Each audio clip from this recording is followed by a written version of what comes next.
Hola, buenos días, tardes o noches. Mi nombre es Joel Bernal, soy estudiante de la carrera de médico cirujano y partero en la Universidad de Guadalajara. Y el día de hoy les voy a explicar un poco sobre las generalidades acerca del cáncer de colon. Esto para la materia de clínica quirúrgica, la cual es impartida por el doctor Guillermo Osvaldo Ramos Gallardo. Bueno, vamos a iniciar un poco con el cáncer de colon. El cáncer de colon o cáncer de colon y recto o cáncer colorectal, por definición, es una neoplasia maligna ubicada en el colon o en el recto. Este puede estar presente en cualquier segmento del colon y representa el tercer cáncer con mayor incidencia global. Y bueno, depende de la población, se han encontrado múltiples factores de riesgo e influencias ambientales. Como la imagen que tengo a la izquierda de nuestra presentación habla sobre las diferentes secciones del riesgo y en el recuadro podemos ver un pólipo del cual les hablaré un poco más adelante. Bueno, las múltiples bibliografías mencionan que el pólipo es la lesión primaria más común, pero para eso debemos de comprender qué es un pólipo. El pólipo es una lesión de aspecto verrugoso que puede estar unida a la pared colónica o puede estar sobre un cuello que va a darle una forma muy similar a lo que es un hongo. Y bueno, ahí están más o menos una imagen de cómo es que se vería en un colon. Y bueno, continuando con la presentación, como ya mencioné con anterioridad, el cáncer de colon es el tercer cáncer con mayor incidencia a nivel mundial, es decir, la tercera que más se diagnostica al año. También las bibliografías más frecuentes mencionan que alrededor de una de cada 20 personas, independientemente de la población, van a padecer este tipo de cáncer. Y también se estima que alrededor del mundo existen 3 millones de casos nuevos al año. También, bueno, el cáncer de colon es la segunda causa de muerte por cáncer a nivel mundial y algunos estudios proponen que inclusive en los años próximos podría llegar a competir por el primer lugar. Un dato relevante es que el lazo solidario, que así se llama el listón, para el cáncer de colon y en general en el cáncer gastrointestinal, es de color morado. Y bueno, aquí tenemos un mapa mundial de la incidencia de cáncer de colon, que es alrededor de, bueno, es por cada 100.000 habitantes, donde las regiones con las tasas de incidencia más altas en el mundo son Canadá, Rusia, Corea del Norte, Corea del Sur, Australia y Nueva Zelanda, así como la mayoría de Europa. Y las tasas de incidencias más bajas las vamos a encontrar en China, en Mongolia, en la India, en algunos países de África, algunos países de Medio Oriente, y en el caso de América Latina vamos a encontrar que la tasa de menor incidencia es en Bolivia. Algunas bibliografías también lo mencionan con que este tipo de cáncer tiene una mayor incidencia en los países desarrollados con relación a los países en vías de desarrollo debido a la dieta que estos siguen. Y bueno, ahora en los factores de riesgo, tenemos que un consumo abundante en la dieta de carnes rojas, tenemos también el consumo de bebidas alcohólicas.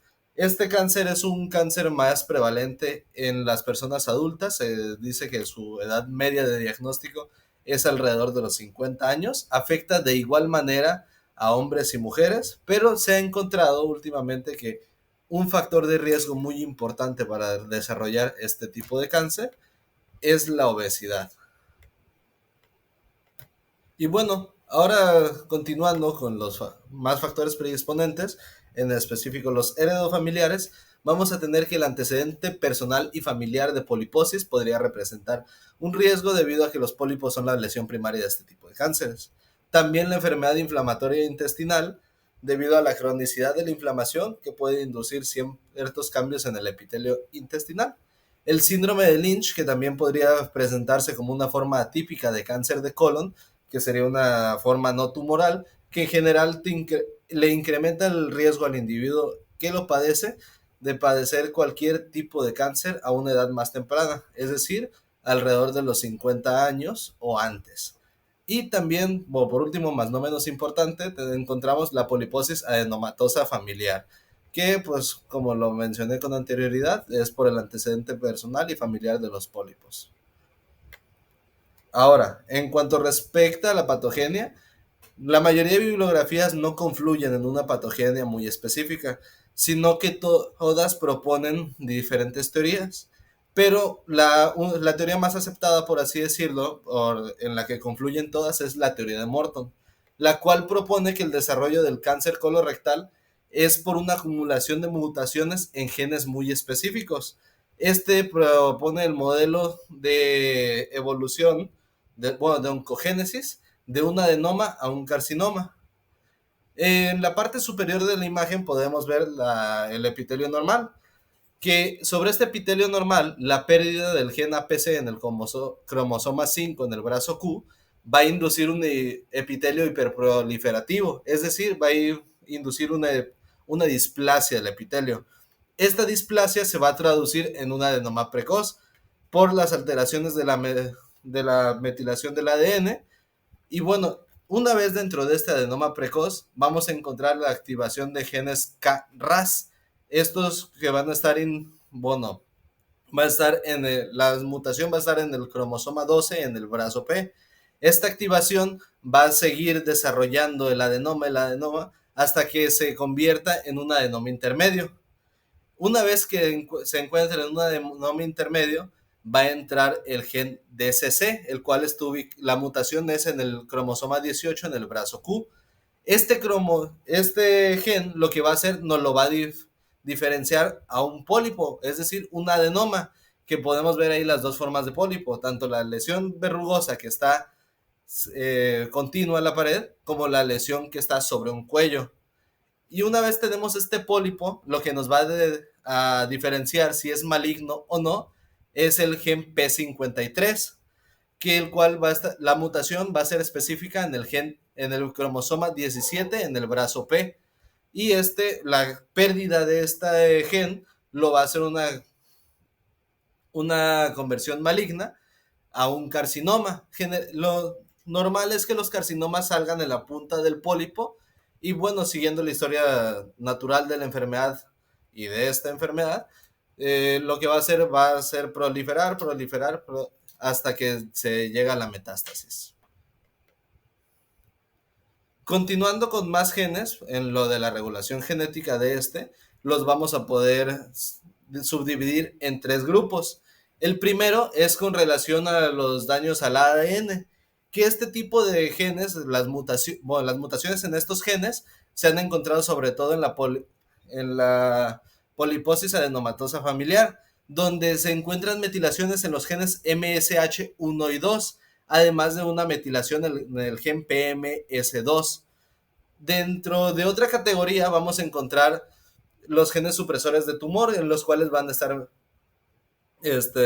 con mutaciones, como lo mencioné con anterioridad, y estas mutaciones van a ser en los genes APC, en el gen DCC y en el gen TP53. Y en lo que corresponde a los oncogenes, vamos a encontrar que va a estar la mutación presente en el gen TP53. Y bueno, retomando lo de los pólipos un poco, un pólipo es un tipo de lesión en el intestino, puede presentarse en cualquier otro tejido, pero como estamos hablando de cáncer colorectal, este se va a presentar en el colon, y esta lesión se va a evaginar hacia la luz. La mayoría de referencias concluyen que este tipo de lesión es la lesión primaria del cáncer colorectal, y va a variar su sintomatología según el tamaño y la ubicación del colon. Y bueno, ahora vamos con la enfermedad, que la vamos a subdividir en dos: localizada y metastásica. La localizada se refiere a cuando la lesión únicamente, o mejor dicho, está confinada al intestino. Esta no invade otros tejidos ni circundantes, ni va a haber evidencia de metástasis. En cambio, la enfermedad metastásica, como su nombre lo indica, invade otros tejidos, ya sea cercanos al intestino, en este caso del colon, como podría ser el epiplón, y o también a distancia. A distancia, lo más común es que la presencia de metástasis sea tanto en pulmón como en el hígado. Ahora, continuando con la exposición, seguimos con lo que es el diagnóstico. ¿Cómo vamos a diagnosticar a un paciente con cáncer colorectal? Bueno, es bastante sencillo. Las manifestaciones clínicas son bastante ambiguas, que si la lesión cancerosa está del lado derecho o del lado izquierdo, generalmente va a ser un paciente que se va a encontrar asintomático. En el caso del lado derecho va a presentar heces líquidas, es decir, diarrea. También nos va a referir un dolor abdominal difuso. Nuestro paciente no va a saber específicamente qué le duele. En dado caso de que sea una lesión algo grande, de un tamaño considerable, va a poder haber presencia de una masa o de un tumor palpable. Y también síntomas propios del cáncer, como puede ser la fatiga, la pérdida de peso no intencionada y la anemia. Ahora, conforme corresponde al lado izquierdo, generalmente, como ya lo mencioné, va a ser un tumor asintomático. También puede haber presencia de obstrucción intestinal, dolor tipo cólico, disminución del calibre de las heces debido a la oclusión en la luz, va a haber un adelgazamiento de las heces y hematoquesia, ya que hay que recordar que en algunas ocasiones las lesiones cancerosas pueden sangrar y puede haber presencia de sangre en las heces. Ahora, conforme corresponde al recto, que sería la última porción del colon, esta generalmente va a ser, bueno, va a haber presencia de un tumor palpable o de una masa, y según el tamaño de la lesión puede haber presencia de diversos síntomas. O algunos de los más comunes es el síndrome obstructivo, debido a que está ocluyendo la luz intestinal. También puede haber perforación intestinal y, como se mencionó con anterioridad, puede haber disminución del calibre de las heces debido a que está obstruyendo y no permite un libre tránsito de las heces. Y bueno, continuando ahora con lo que es acerca de algunos estudios, el gold estándar para el diagnóstico de cáncer colorectal es la colonoscopía. Esto debido a que permite la observación de las lesiones y además permite la realización de biopsias excisionales de las lesiones. Es decir, nos va a permitir realizar un estudio histopatológico en caso de que tomemos una biopsia y así poder determinar si la lesión es cancerosa o no. Además, una gran ventaja que nos ofrece la colonoscopía es la realización de ultrasonografía transrectal. Esto con el propósito de poder observar si existe alguna evidencia de lesión en tejidos circundantes o inclusive de invasión a algunos ganglios. Conforme Conforme es pertinente a los estudios de imagen, vamos a encontrar que lo más común va a ser realizar resonancias magnéticas y tomografías computarizadas ya de la región abdominopélvica. Este tipo de estudios de imagen permiten valorar las lesiones, su ubicación, y en dado caso de que involucren algunos otros tejidos, como podría ser el epiplón o algún tejido circundante del colon, además de la presencia de nódulos positivos, es decir, si es que el cáncer está invadiendo algún nódulo. Y una gran ventaja que ofrecen este tipo de estudios de imagen es que al cirujano le van a permitir realizar una evaluación prequirúrgica para que pueda, en dado caso de que sea el tratamiento del paciente, realizar un plan para la cirugía. Bueno, esta es una imagen de una resonancia magnética donde con las flechas, si hiciéramos zoom, observaríamos las lesiones que nos menciona el artículo que son cancerosas.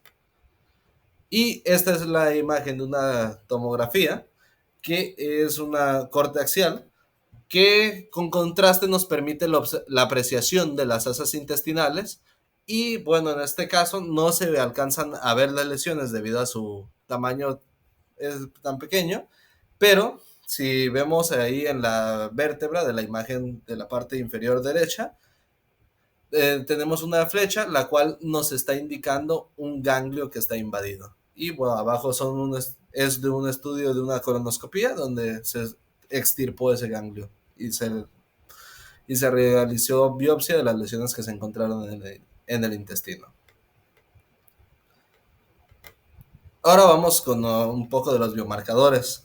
Los biomarcadores existen varios y uno de los más comúnmente usados es el CA, que es el antígeno carcinoembrionario. Este lo vamos a medir mediante un análisis genético de sangre que que bueno, como la lógica lo indica, va a salir elevado. También se va a encontrar la calprotectina, que va a ser una molécula que va a salir en las heces y se va a realizar un estudio genético de las heces para detectar la calprotectina y esta también va a salir elevado. También otro biomarcador es el M2PK, el cual y el S100A12, los cuales se van a medir en sangre, que van a estar niveles anormales. Y ahora, conforme a los estudios propios del tejido tumoral, podemos encontrar el MSI, que es un indicador de inestabilidad microsatelital del ADN, y el del KRAS. Y bueno, ahora vamos con la clasificación. La clasificación es de igual manera mediante el TNM que la mayoría de cánceres. Y solamente que este se va a diferenciar de otros, ya que T1, bueno, la lesión en tipo T1 va a invadir solamente hasta la submucosa del intestino. La T2 va a invadir hasta la muscular propia. La T3 va a lograr invadir hasta la subserosa. Y T4, como lo podemos ver hasta abajo, que va a llegar a invadir otros órganos o estructuras circundantes.